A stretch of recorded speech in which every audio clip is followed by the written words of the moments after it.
emotionally, see if he's rattled. See, when it's all said and done, the whole talking shit goes out the window. Jake said, and let me tell you this too. I looked at them, I'm sizing them up. I'm looking at Tank and Jake, and I'm looking at them. Tank can reach him too. He reached Ryan Garcia. He reached Mario Barrios. I was like, he ain't gonna be able to reach him. He's gonna reach him, I saw it. So Tank's gonna reach him. He knows he's gonna reach him. Listen, I wanna say this too. Funny as hell. Before I say all this, Alicia Baumgardner, shout out to you, girl. I couldn't believe out of all the women to be the first one to do 3 minute, 12 rounds is Alicia Baumgardner. Not really known for having great endurance, great stamina, and she's doing this shit. Shout out to Alicia Baumgardner. Because, what's her name, Layla? I don't really know her like that. But she looks like she ain't rattled by Alicia, so that's a perfect dance partner for that. Try to drag Alicia Baumgardner into lake water, see what's going on with that. Shout out to Alicia Baumgardner. But let's get back to Tank. First of all, Tank knows what he's doing. Tank Davis, he said, he was just making all these implications that it's going to be scripted. When he said, you're paying me, and then he was like, yo, you're going to have to give me extra, and then he said that this is scripted. At the end of the day, I gave this little guy an opportunity. He should be thanking me. I'm paying him. I'm his boss. He reports to me, and I'm going to fucking son him on November 14th. So fuck you, little man. You paying me? Are you paying me? Yeah. 100%? 100%. Facts? Correct. Yes? Correct? Correct. I'm your daddy. Chris Algieri praises Gervonta Tank Davis for his ability to command attention every time he steps into the ring. He notes that modern boxing isn't just about skill anymore, it's also about drawing fans and keeping arenas alive. Tank has become a symbol of that new era, bringing excitement that appeals to both die-hard boxing enthusiasts and casual viewers alike. Algieri also points out that Jake Paul, while not as technically skilled, has played a similar role in reviving mainstream interest. His presence has attracted a new audience who might not have watched boxing otherwise. In Algieri's view, both fighters are good for the sport, each pulling attention from different crowds and keeping boxing in the spotlight. About the face of boxing could be Jake Paul soon, and the face of boxing is basically. Yeah, the face of boxing now is based on if you sell and if people tune in and how many eyes are tuning in when you fight. Gervonta Davis had that.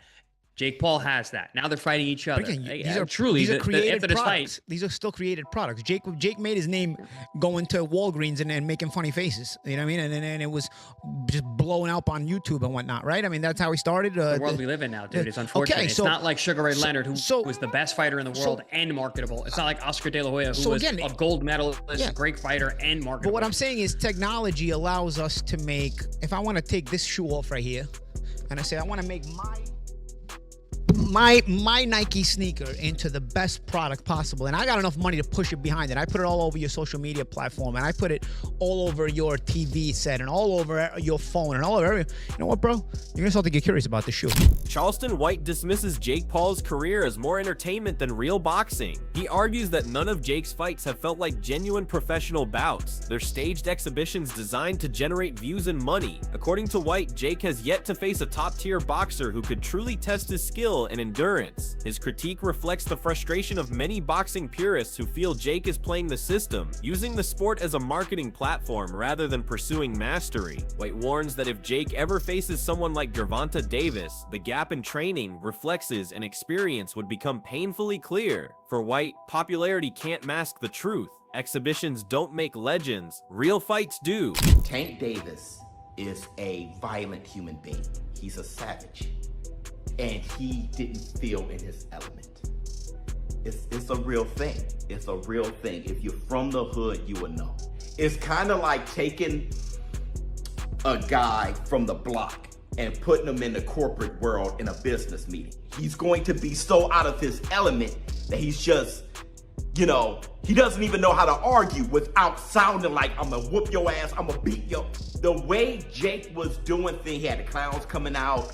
Teddy Atlas, one of boxing's most respected voices, drew a striking comparison between the potential Jake Paul versus Gervonta Davis fight and the time Logan Paul faced Floyd Mayweather. He explained that while Jake might hold the physical advantage, it's Tank's experience that will make all the difference. Atlas described Davis as a dancer in the ring, a fighter who controls rhythm, tempo, tempo and energy with total command. Tank, he said, has faced dangerous opponents his entire career, learning how to dismantle fighters piece by piece, no matter their size or strength. Jake, in contrast, still lacks the sharpness and ring IQ that only years of high-level competition can bring. As Atlas put it, boxing isn't about size or muscle, it's about precision and control. When Tank moves, every step is calculated, every punch has a purpose.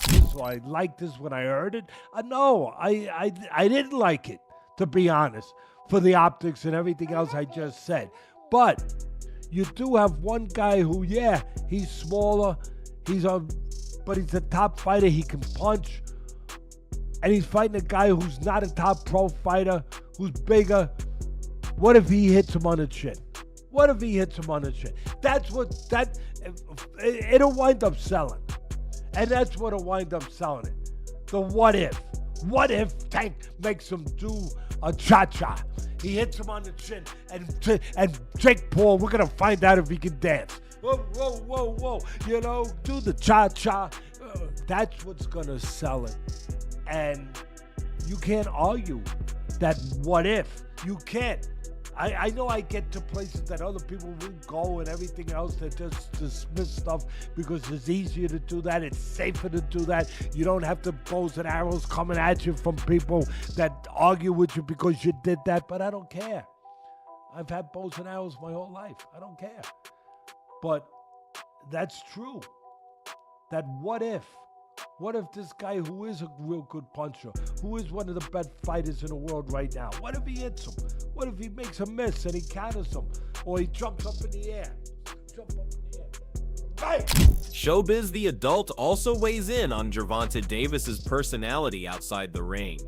He notes that while Tank may not be the slickest talker or businessman, that's not what makes him dangerous. His confidence stems from growing up in an environment that demanded toughness, not speeches. Showbiz highlights Tank's body language during press conferences. He never looks scared, pressured, or overwhelmed. Standing across from opponents, Tank emits a silent energy that speaks louder than words. Unlike Jake Paul, who relies on promotion and media savvy, Davis's aura comes naturally, rooted in experience and sheer presence. We want to know who will win in this fight, Jake Paul or Tank Davis. It's a legit question, and I actually want to really hear your thoughts on who do you think is going to win, because I know what Vegas is saying, but I want to know what you think. You got personally, I think Tank too little, bro.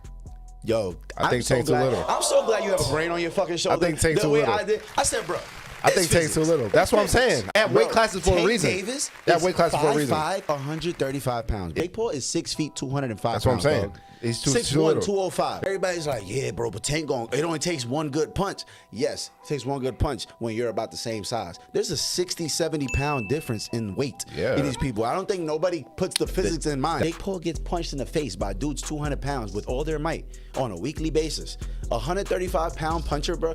If y'all remember the Mayweather versus Conor McGregor fight, Conor walks around like 180 on the regular. He's like 5'9", 180. Mayweather's like 5'7", 145. That 30 pound, 20, 30 pound difference, bro. If you remember that fight, Mayweather was putting mittens on Conor. Guess what happened to Conor? He didn't hit the ground once. No. He lasted all 12 rounds getting hit with flurries. I'm talking about Mayweather was having his time. He's being cocky with it, hitting him with all kind of combos. And we're watching the last 3 rounds of that shit like, yo, knock him out. And you know what? He could not knock him out because Conor gets punched by people that are 170, 180 pounds on a regular. And just that 20, 30 pound difference, it was like impossible for him to do anything. And that's exactly what I feel like is going to happen versus Jake and Tank. Not everyone is convinced Gervonta Davis can take down Jake Paul. Analysts remind fans to stay realistic. Weight classes exist for a reason. Tank's power and explosiveness dominate at lightweight and super featherweight, but stepping up against a naturally heavier fighter like Jake changes the game entirely. Boxing is a sport where physics matters. A 35-year-old fighter moving up against someone over 190 libs faces serious disadvantages in reach, strength, and durability. Even if Tank lands clean shots, Jake's larger frame could absorb them differently, reducing their impact. A lot of people said, this is bad for boxing, this is bad for boxing. Mate, calm down, calm down. Honestly, I'm not a big fan of him, but he's bringing a lot of eyes to boxing.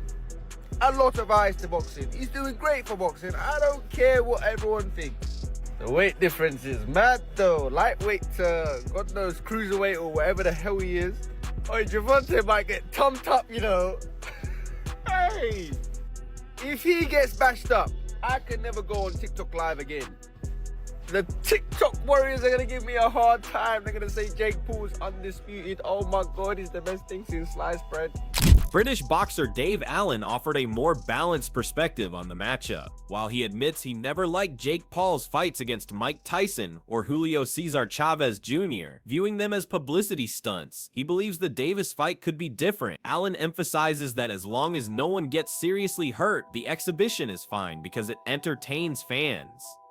He acknowledges that Jake may not be a world-class boxer, but his fights spark conversations that benefit the sport. Fans are curious to see how far Jake can go and how Tank Davis handles facing someone so much larger. An exhibition.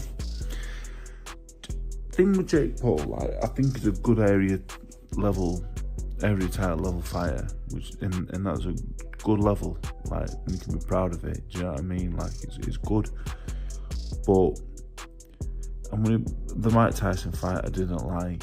The Chavez fight was just farcical because he's 10-11 years past his best, up 6 weight divisions. But less of a problem because Chavez wasn't in his 50s.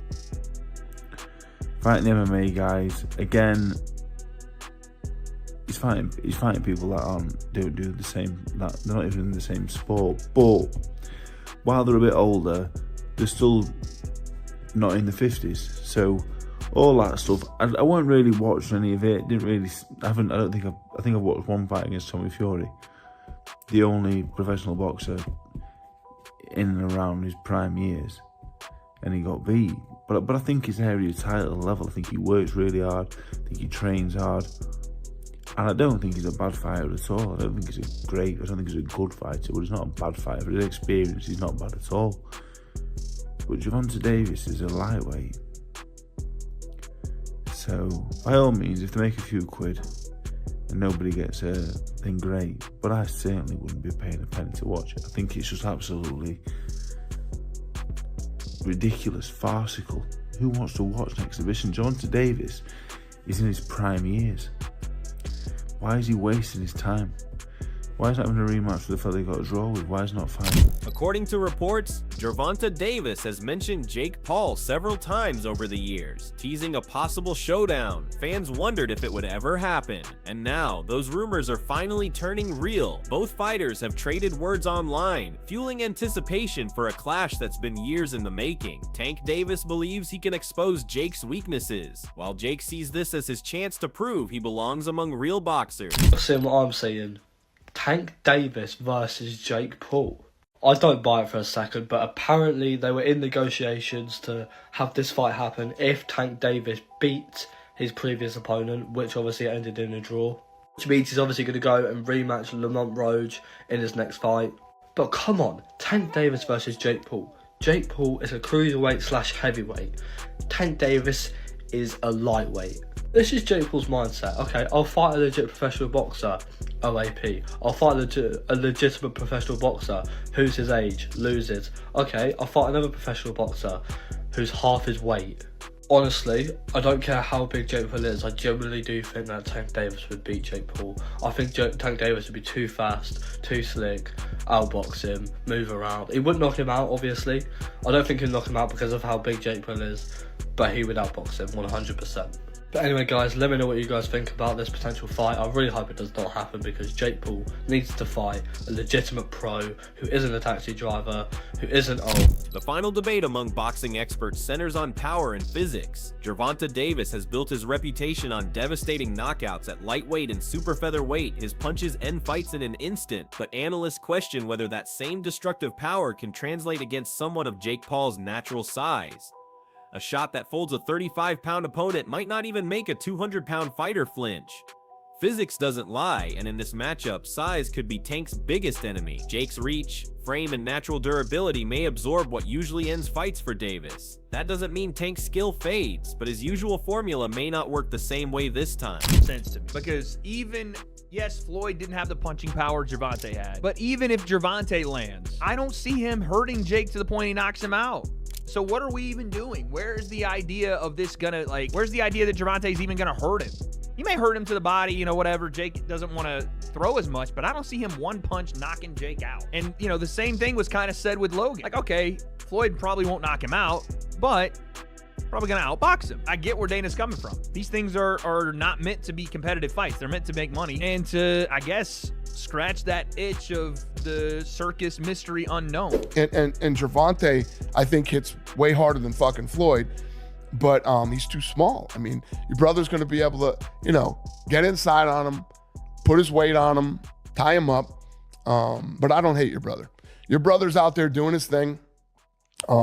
But it cracks me up that they want to start suing people that are talking shit when your brother talks more shit than anybody talks. I think the thought process behind it is, okay, so Jake and I are obviously pretty polarizing individuals. And when an echo chamber starts and a rumor mill starts of like staged fight bullshit, which like these fights aren't staged, you know, that's just, it's at that level, it's like almost impossible.